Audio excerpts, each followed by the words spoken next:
palabra, y de la que quería hacer bien, entender la lectura de este pasaje. Lo que podamos puesto en pie para la lectura del Evangelio.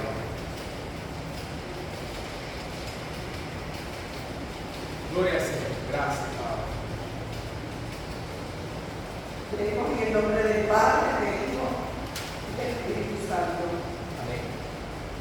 Cuando el Hijo del Hombre venga en su gloria y todos los santos ángeles con él, entonces se sentará en su trono de gloria y serán reunidas delante de él todas las naciones, y apartará los unos de los otros, como aparta el pastor las ovejas de los cabritos, y pondrá las ovejas a su derecha y los cabritos a su izquierda.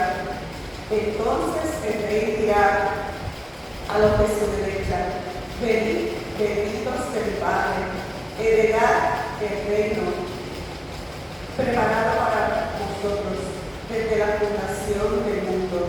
Porque tuve hambre y me diste de comer, tuve sed y me diste de beber, fui forastero y me comiste, estuve desnudo y me cubriste, enfermo y me visitaste, en la cárcel y vinisteis a mí. Entonces los justos le responderán diciendo: Señor, ¿cuándo te vimos hambriento y te sustentamos, o sediento y te dimos de beber? ¿Y cuándo te vimos forastero y te recogimos, o desnudo y te cubrimos? ¿O cuándo te vimos enfermo o en la cárcel y vinimos a ti? Y respondiendo el rey les dirá: de cierto os digo que en cuanto lo hiciste a uno de estos hermanos más pequeños, a mí lo hiciste. Entonces dirá también a los de la izquierda: apartaos de mí, malditos, al fuego eterno preparado para el diablo y sus ángeles. Porque tuve hambre y no me diste de comer, tuve sed y no me diste de beber, fui forastero y no me recogisteis, estuve desnudo y no me cubristeis, enfermo y en la cárcel y no me visitasteis. Entonces también ellos le responderán diciendo: Señor, ¿cuándo te vimos hambriento, sediento, forastero, desnudo, enfermo o en la cárcel y no te servimos? Entonces le responderán diciendo: de cierto os digo que en cuanto no lo hiciste a uno de los más pequeños, tampoco a mí lo hiciste. E irán estos al castigo eterno y los justos a la vida eterna. El Señor añada a esta palabra. Amén. Pueden sentarse. Yo le añado a esta palabra y tendremos la predicación con nuestro pastor, el reverendo José David Figueroa. Muchas gracias. Gracias, hermano Daniel, por la dirección del culto.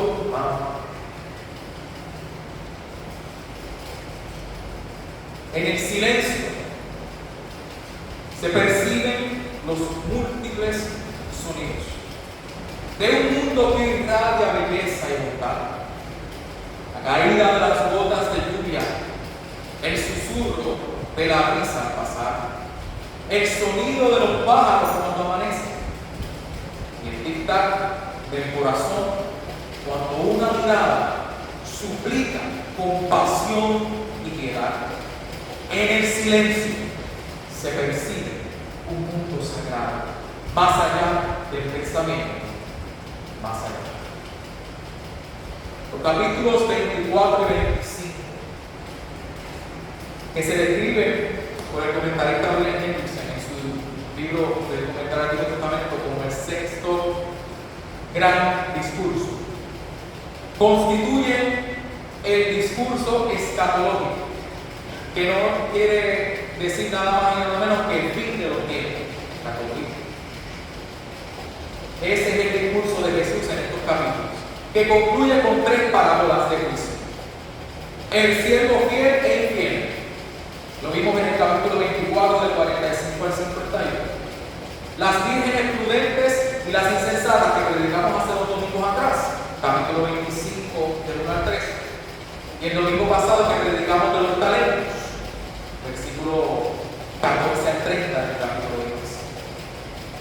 concluye con el juicio de las naciones, capítulo 25 del 31 al 46, que es la lectura para el día de hoy. El juicio es central a todo lo ya mencionado. Todas esas parábolas se centran ahora en el juicio.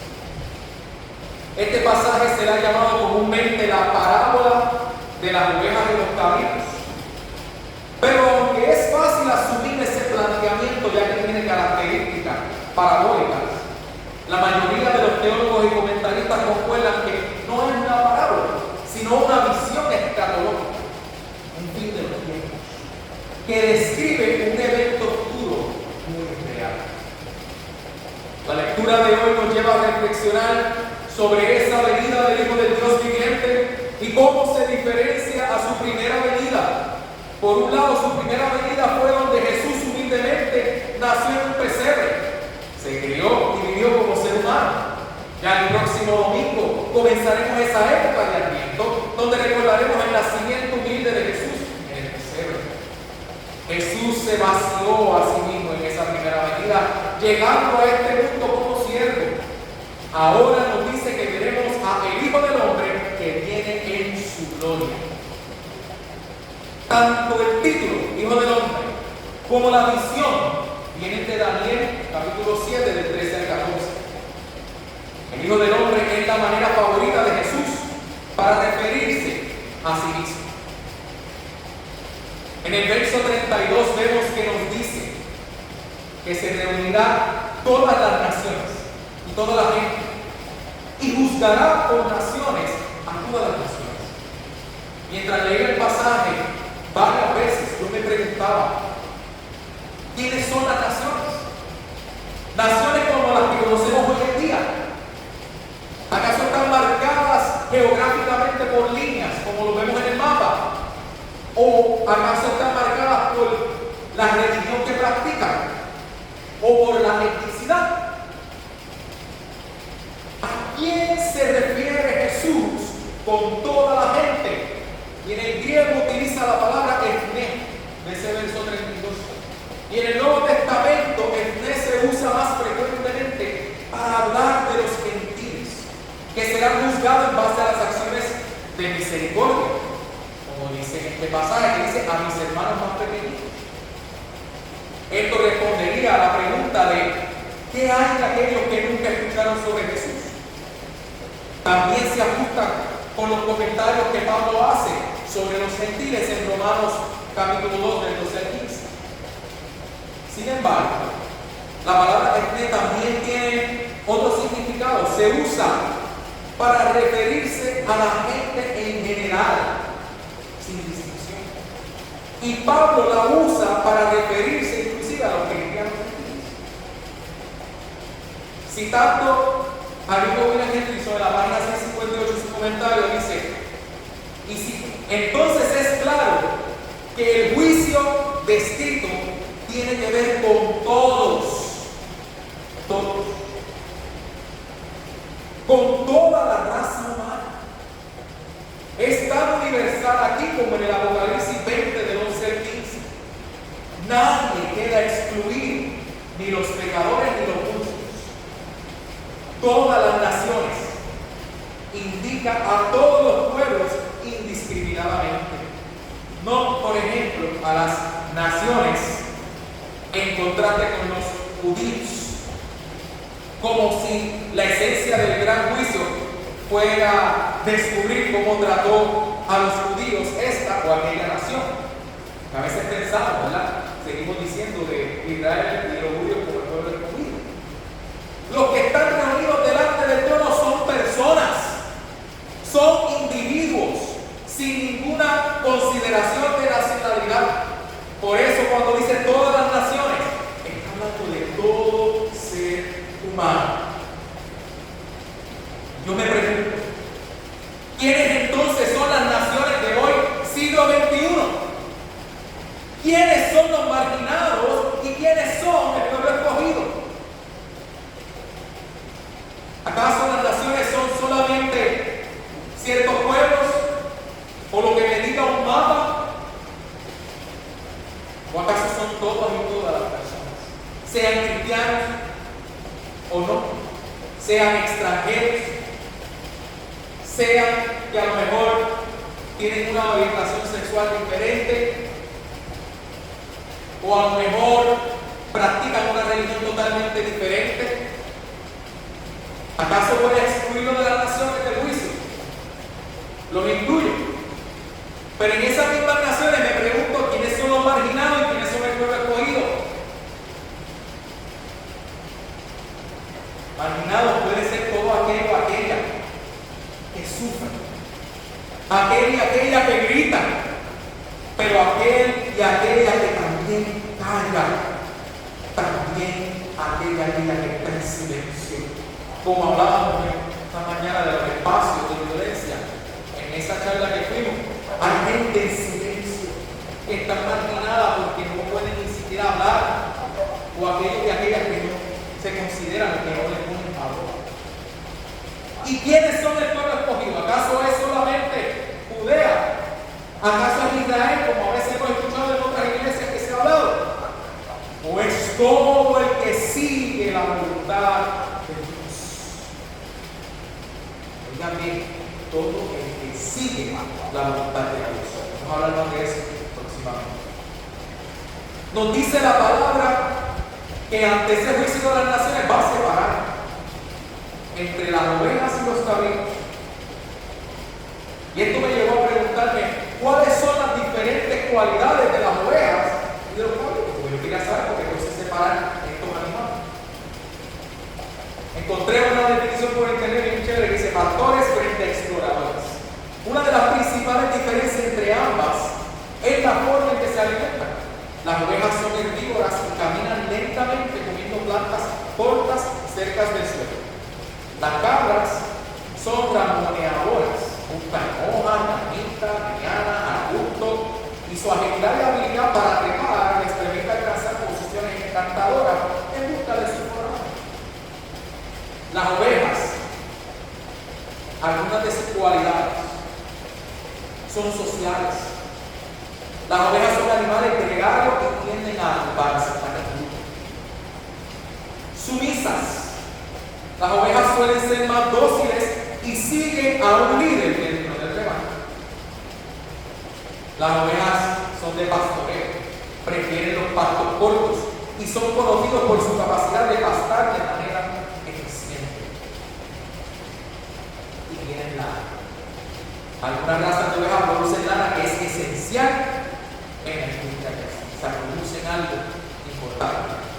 Las cabras, a lo contrario de ser sociales, son curiosas e independientes. Las cabras son animales más curiosos e independientes. Les gusta andar a la libre, por ahí. Son exploradoras, tienen una tendencia a explorar su entorno y les gusta ser más aventureros. Alimentación variada. Las cabras son más adaptables a una variedad de alimentos y pueden consumir arbustos y vegetación más fibrosa y pelaje. A diferencia de las ovejas, las cabras no suelen tener lana, sino un pelaje más fuerte. Ante eso, si las ovejas son más sociables, viven comunidad en la iglesia. Se alimentan de una sola fuente. Pero las cabras que están alimentándose de diferentes fuentes, son como aquellos y aquellas que hoy en día dicen, hoy yo creo en esto, mañana yo creo en el otro, y todo eso. No tienen como un sentido de doble dirección. Siguen el rumbo que ellos quieran, no siguen a uno. Versos 35 al 36, del 42 al 33, al 42 al 43, hablan de cuánto lo hiciste versus en cuanto no lo hiciste. La acción versus la indiferencia. Luego que lo separa, a uno le dice en el verso 35 al 36 lo que hicieron. Pero en el 42 al 43 habla de los cabritos, lo que no hicieron. La voz que proclama justicia versus el silencio que oprime. ¿Cuándo te vimos hambriento? ¿Verdad? Dice el pasaje. Y te sustentamos. O sediento y te dimos de comer. Note la sorpresa de los que hacen misericordia, al igual que los que no hacen misericordia. Cuando el rey les dice que han hecho estas obras de misericordia a él, no se pueden imaginar cuándo ocurrió eso. Al realizar la misericordia a estos, mis hermanos pequeños, no tenían idea de que serían recompensados por su amabilidad. No había otros intereses en su generosidad. Ellos dieron porque fueron movidos a ellos por la necesidad humana, no por la ganancia universal. Y así debe ser el cristiano, que da porque ve la necesidad, no por lo que pueda ver. El pastor, digo en el verso 32, se ha convertido en rey. En el verso 34, al igual que el pastorcillo David, de quien Jesús es descendiente, se convirtió en rey. El rey imparte la bendición del Padre a quienes le dieron socorro en la forma de las 6 obras de misericordia: comida, bebida, recepción, ropa, cuidado y visita. Actos de un Dios bondadoso, de un Dios de amor, de un Dios de justicia. Un Dios que nos recompensa porque ante la indiferencia no fuimos como los cabritos independientes y exploradores, sino sumisos y sociables como las ovejas para poder identificarnos con el prójimo en su necesidad y ser sumisos para seguir la voluntad de nuestro pastor y rey, para poder llevar bendición al necesitado y hacer visible al invisible. El rey invita a estas misericordiosas personas a heredar el reino preparado para vosotros desde la fundación del mundo. Y esto me pareció muy interesante cuando lo estaba leyendo en la palabra. Porque esto quiere decir que desde el principio Dios en su divino plan quería siempre juzgar a todas las naciones, a todo ser humano, no importando su providencia, de acuerdo a la misericordia y la acción, no a los ritos e indiferencias. ¿Acaso eso significa volver al Génesis? Al jardín donde todos vivíamos en armonía antes de que llegara el pecado. Vivíamos en un momento donde todos los animales estaban juntos, los seres humanos estaban juntos. Adán y Eva vivían en armonía. Todos viviendo en armonía, en la misericordia, en la acción. ¿De qué me valen los ritos? ¿De qué me vale seguir algún rito, algún culto y eso si soy indiferente a la necesidad? De cierto os digo, dice la palabra, que en cuanto lo hiciste a uno de estos mis hermanos más pequeños, a ti lo hiciste. Esto me plantea esta pregunta. ¿Jesús es solamente el Mesías y personaje que seguimos en la Biblia? ¿O está presente en todo ser humano que vemos? La palabra es clara: si lo hiciste a uno de estos más pequeños, lo hiciste. Es un círculo inclusivo que atiende al cristiano, atiende al no cristiano, al pecador, al adicto, al marginado, al extranjero, al de diferente orientación sexual, al ateo, al musulmán, etcétera, etcétera, etcétera. No hay límites. La gracia de Dios no se puede limitar ni circunscribir a un solo grupo de personas. Aún el más pequeño que lo hagas, lo haces a Dios. Si eres indiferente ante una persona porque es diferente a ti, se lo estás haciendo a Dios. Pero si actúas con misericordia, aún cuando no estés de acuerdo con esa persona, a Dios mismo le estás dando. Eso es lo que dice la palabra, hermano. Yo no lo estoy inventando, lo estoy leyendo.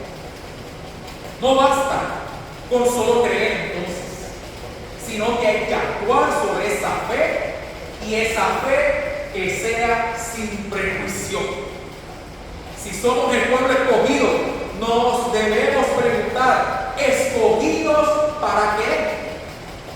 ¿Es una pregunta de eso? ¿Es una pregunta de escogido? ¿Escogidos para qué? ¿Acaso es para juzgar? ¿Para ser individualista? ¿O para actuar con misericordia? Si solamente creo en Jesús, oiga esto bien, lo digo con todo atrevimiento. Si solamente creo en Jesús, pero no hago su voluntad, soy como una cabra que explora y es independiente, que se ha apartado de Dios. No basta con yo simplemente creo en Jesús y me quedo quieto. El yo confesar que creo en Jesús tiene que venir con una acción que sigue la voluntad del Señor, porque Jesús una y otra vez en los evangelios decía que había que seguir la voluntad del Señor. Acción versus indiferencia. Los que fueron juzgados al castigo eterno no necesariamente hicieron cosas malas. Creían en el Mesías, el Hijo de Dios, pero no actuaron bajo la voluntad de Dios y no hicieron lo que Dios les pidió.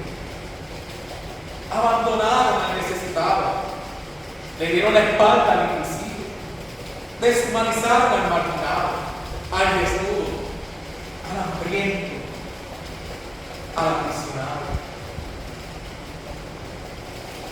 Un ejemplo que lamentablemente toca bien de ser castigo, este conflicto entre Israel y la región de Gaza y los palestinos de ahí y el grupo de Hamas.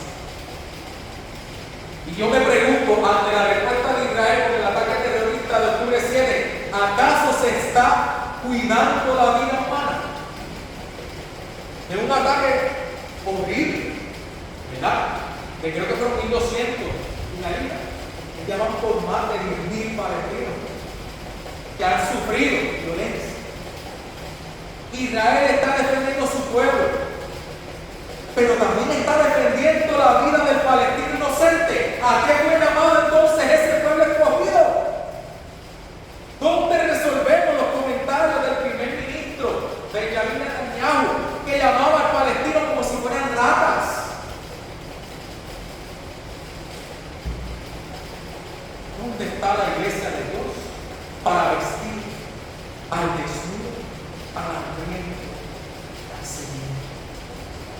Siempre tenemos que preguntarnos, ¿acaso ese es el más pequeño? ¿Acaso lo puede hacer igual?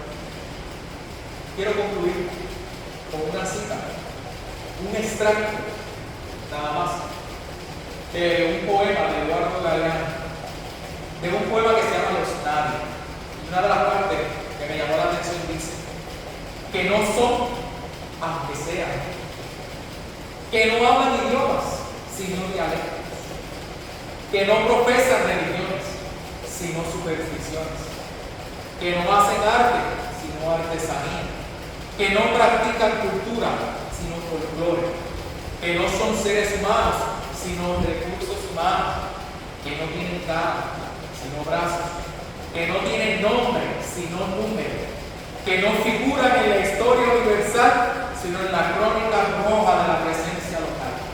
Los Nadie, que cuestan menos que la bala que los mata. A Jesús Dios nos llamó a que de lo invisible lo llevemos a lo visible, que así nos ayude el Señor. Padre, hermano, Padre, gracias, Señor, por esta palabra que nos confronta ante qué hacer con el ser humano. Que en el juicio final nos vas a pedir cuentas de todo esto, de aquel que estuvo prisionero, de aquel que estuvo desnudo, de aquel que estuvo sediento, o Señor, de aquel que estuvo hambre. Padre, que nosotros como cristianos podamos abrir nuestros ojos y ver que las naciones son todos los seres humanos, que no importa la diferencia, cada uno merece el trato de dignidad humana que tú nos pides. Que hagan voluntad.